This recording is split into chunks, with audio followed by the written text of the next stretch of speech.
ایک مرتبہ خواجہ بختیار کاکی رحمت اللہ تعالی کی بارگاہ میں ایک غریب بوڑھی دیہاتی عورت آتی ہے اور آ کر عرض کرتی ہے کہ بابا، میں نے آپ کا بہت نام سن رکھا ہے، میری یہ خواہش تھی کہ کبھی آپ کی خدمت میں حاضری دوں، لیکن میں پہلی بار آؤں اور وہ بھی خالی ہاتھ آؤں، میری غیرت نے گوارا نہ کیا۔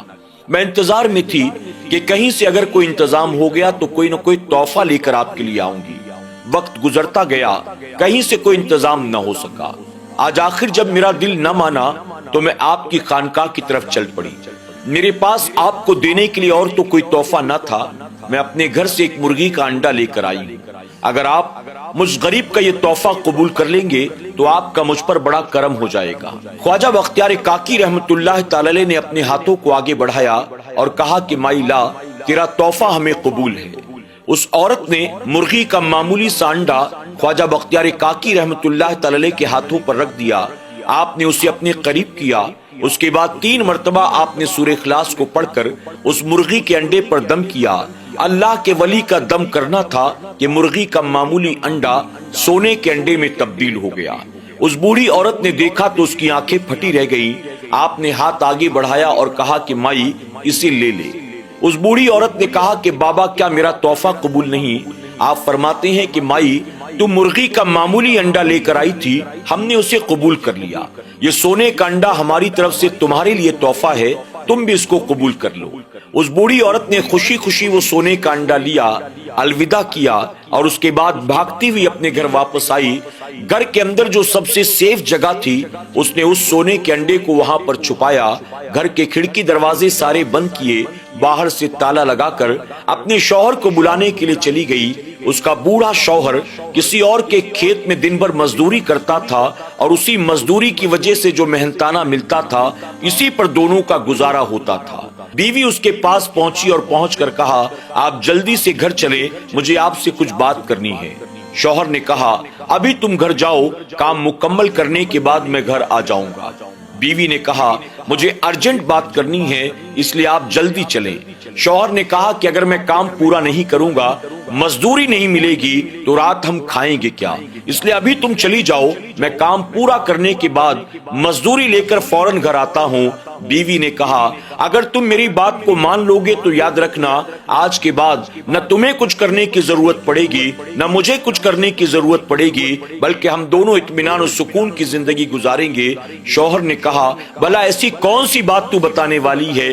بیوی نے کہا، تم گھر تو چلو، کبھی تو میری بات پر یقین کرو۔ آخر کار اس کا شوہر اپنی بیوی کی ضد کی وجہ سے گھر جاتا ہے۔ گھر پہنچنے کے بعد بیوی نے اپنے شوہر کو سونے کا انڈا دکھایا۔ جب اس نے سونے کا انڈا دیکھا تو اس کی آنکھیں پھٹی رہ گئی۔ اس نے اپنی بیوی سے کہا، آخر تجھے یہ سونے کا انڈا کہاں سے مل گیا؟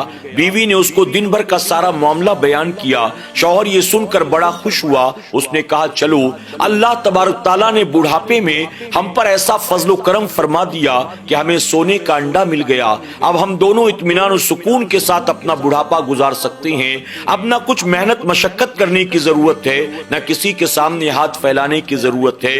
بیوی نے کہا، تم عجیب آدمی ہو، میں نے تمہارے ساتھ اپنی زندگی کا ایک طویل عرصہ گزارا اور میں نے دیکھا کہ تم بہت کم عقل ہو، تمہاری عقل تو بالکل جیسے کام ہی نہیں کرتی ہے۔ شوہر نے کہا، بھلا ایسا میں نے کیا کہہ دیا؟ بیوی کہنے لگی، تم صرف ایک سونے کے انڈے کو دیکھ کر خوش ہو رہے ہو، تم یہ نہیں دیکھتے میں خواجہ بختیار کاکی سے صرف سونے کا انڈا لے کر نہیں آئی ہوں، بلکہ مرغی کے انڈے کو کیسے سونے کا انڈا بناتے ہیں یہ ٹیکنالوجی بھی لے کر آئی ہوں، یہ فارمولا بھی لے کر آئی ہوں۔ اللہ اکبر۔ شوہر کہنے لگا، ہاں واقعی میں نے تو یہ سوچا بھی نہیں، میرے ذہن میں یہ خیال آیا بھی نہیں کہ آخر مرغی کے انڈے کو سونے کا کیسے بناتے ہیں۔ یہ بات بھی تو تجھے معلوم ہو گئی ہے۔ اب دونوں میاں بیوی آپس میں رائے مشورہ کرتے ہیں۔ اس کے بعد یہ طے ہوا، آس پڑوس کے گاؤں میں جہاں کہیں بھی مرغی کے انڈے ملے اسے خرید لاتے ہیں اور اس کے بعد ہم دونوں مل کر ان مرغی کے انڈوں کو